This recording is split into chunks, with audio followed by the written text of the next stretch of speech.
Today, let me start by showing you our Fempreneur t-shirt. Easy. You see, it has all our social media signs on it, and this is written the Fempreneur t-shirt. So we think we have been doing quite a lot to try to give women skills. That's what sheskilld basically does, and we think we should go a step further by supporting these female entrepreneurs. So we are actually behind the scene doing something to support female entrepreneurs, and you can do something. And if you want to do something, remember to get a product of a female entrepreneur or get our t-shirt and support a female entrepreneur. By doing that, you are supporting a female entrepreneur because we intend to. It's a means to also raise funds and support female entrepreneurs. I am your host, Ayala Edi, and it's another edition of the Fempreneur Amplified. It's always a pleasure to be here. I cannot remind you about that, right? After the commercial break, we'll be back and we'll be talking stories.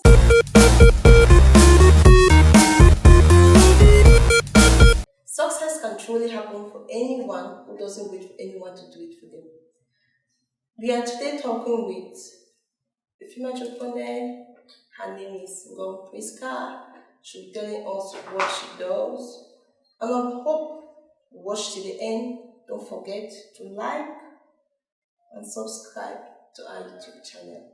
Leave a comment, tell us what you think about. So, Prisca, we're happy to have you on set. Try to feel free. I don't want your pleasure. Understand? I want you to feel free. It's my pleasure to have you on set. I'm Ayala Edi, and you're Ngong Prisca. Those who have been watching already know me, but I'm sure they want to know about you. That's why we are here today. So, what's there to know about Ngong Prisca? What's there to know about Ngong Prisca? Okay. I'm Ngong Prisca. I'm an entrepreneur. I love business.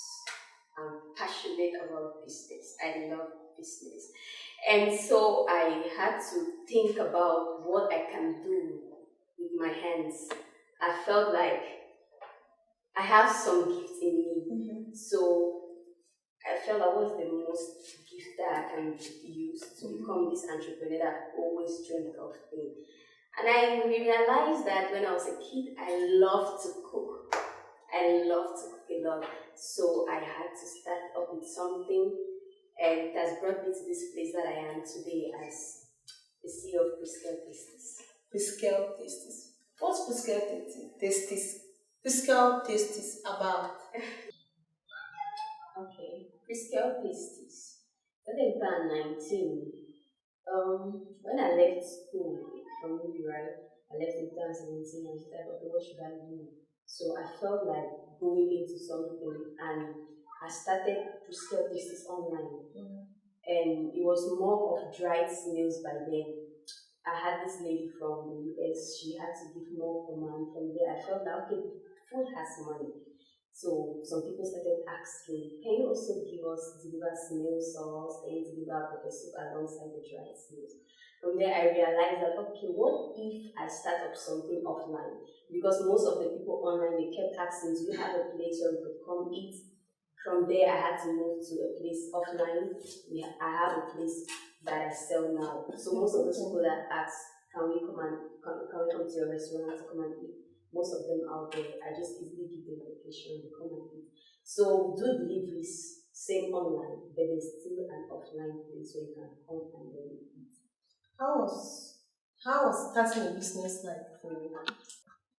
It's not. How tough? I think starting a business was more of brainstorming. Yeah, I had to meet a lot of people, and it was in that place where actually I was working, but I felt like the money was not okay. So I felt like there was something I had to do to add up to my income. Then I said, okay, no problem, let me do this. I can cook, like, what is that I can do? I can cook. So I just had to think about it, what do I need? And I felt like I needed capital, but by then the capital was not there. So I had to research online, how can you start up a business without capital? And some of the options were there. You can just partner with someone who does what you want, you take from them, and then you sell. So from there, I could easily meet up with this lady who does dry snails. How much are you giving? She gives at maybe 8K. Okay, I want to do business with you. You have to do a discount. From there, it was easy for me to post the stuff online each time she sends, and the huge command I get my own profit from there. I had to raise up capital to where I can. Actually, that's good. What motivated you? What's the motivation behind? I think I've said the primary motivation was just my inner gifting. I'm passionate about cooking. Same as I'm passionate about fashion, which I'm still in the process of learning. But because cooking is something that the capital has already come up with, I've already come up with the capital, I could easily set it up. But fashion is something that I have a lot to learn about, so that one now is in the process. The kitchen, I'm feeling it. Is it because I'm beside you? The kitchen is always hot. So how do you work with pressure? Maybe somebody comes and person wants something. How do you work with pressure? I think the first thing I've learned is to understand my customers, my clients. I need to know when they want to eat. I need to know the time. So most of my clients, they always love to eat in the mornings, like 9 a.m. So I make sure before 9 a.m. I'm done. Business starts. So when you talk about pressure, for me personally, I would say I don't really have much pressure, except food gets finished quickly, and then I have to do something very fast for them again. Yeah. On a customer base, what does a negative comment do to you? Wow. As a lady, first of all, we love appreciation. Of course. So when someone eats your food, especially a male figure, and they tell you it's not nice, that day I feel like it's a bad day. I'm drained. I feel awkward. I feel like, should I just stop this? Then I'll get to some people and they'll just say, this is what happened today. I really feel like just closing this stuff now. Then most of them will tell you, keep up, we have been there and it's been amazing. So I think negative comments, they drain me. But when I get to people who have been there and then they have come out of it, or they are successful people, it gives me motivation to keep on. You said earlier on that you were working before you started your own business. So how has having your own business been like? How do you feel having your own business now? I feel amazing. Because there's no pressure. There's no, I want to remove that level of pressure, but honestly speaking, there's no pressure as in when you're working under a boss, right? Even if you're doing it perfectly, they still feel like you're not doing it enough. But when you're doing your own stuff, you do it on your own time, you feel good about what you do. The best day is when someone tells me it is awesome. I feel like, oh. And most of the times, what you earn from where you've been working and what you're earning while doing your own business is different. So I think as a lady, having my own business for now, right? Like I always tell my friends who didn't come around, I tell them that it's good to have a business of your own. Because when you have a business of your own, you can dress anyhow, you can do whatever you want to do. Business is good. But when you work on a salary, before they pay you that money, that salary is already finished. But when it's business, money is always in your hands. So personally, I would say that there are a lot of advantages owning a business.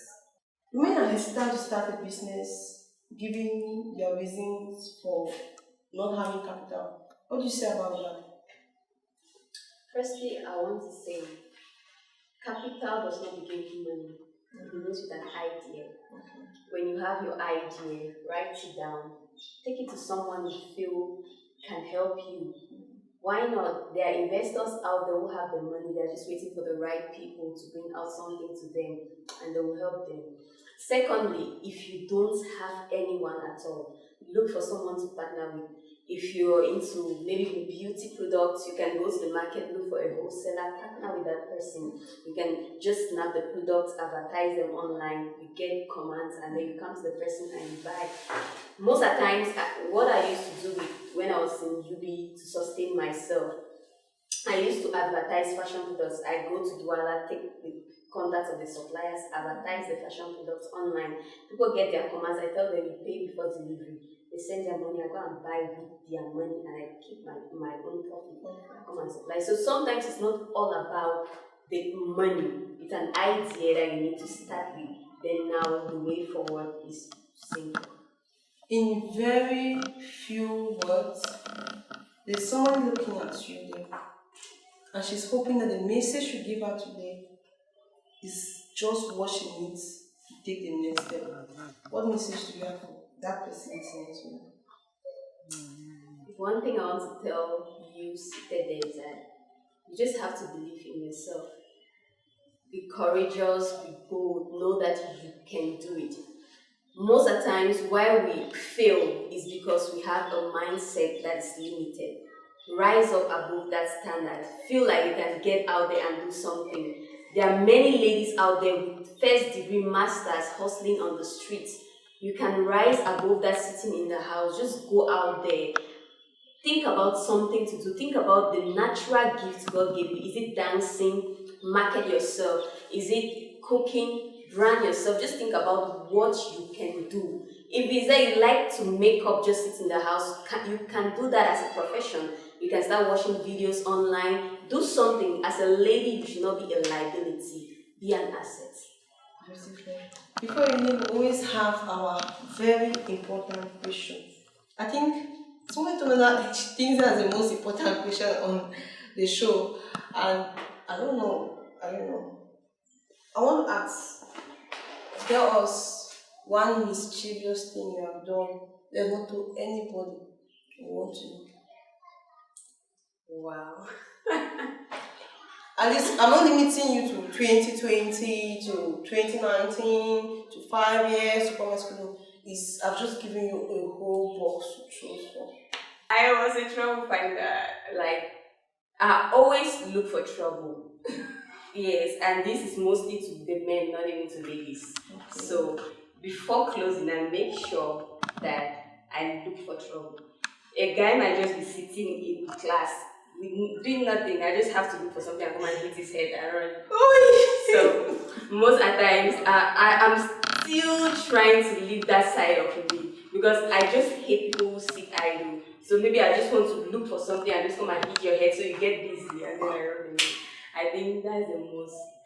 So has there a mischievous attitude? Has this stopped? I'm still trying. But at least I'm becoming more. I'm trying to be so yeah, it's not easy. It has been amazing. If you have watched to this point, we want to say thank you very much for staying tuned to that channel and watching us. Remember, don't forget to like, to comment, subscribe to our YouTube channel. Follow us on all our social media pages. We are on Facebook, we are on Twitter, we are on Instagram at sheskilld. It's our joy to always support any female entrepreneur because we believe that women have the strength, they have the capabilities, they have whatever it takes to be what they want. Nothing should stop you. Like our Fempreneur today told you, business it starts just from an idea, not the capital to start. I'm your host, as always, Eyele Etia, and remember, it was the Fempreneur.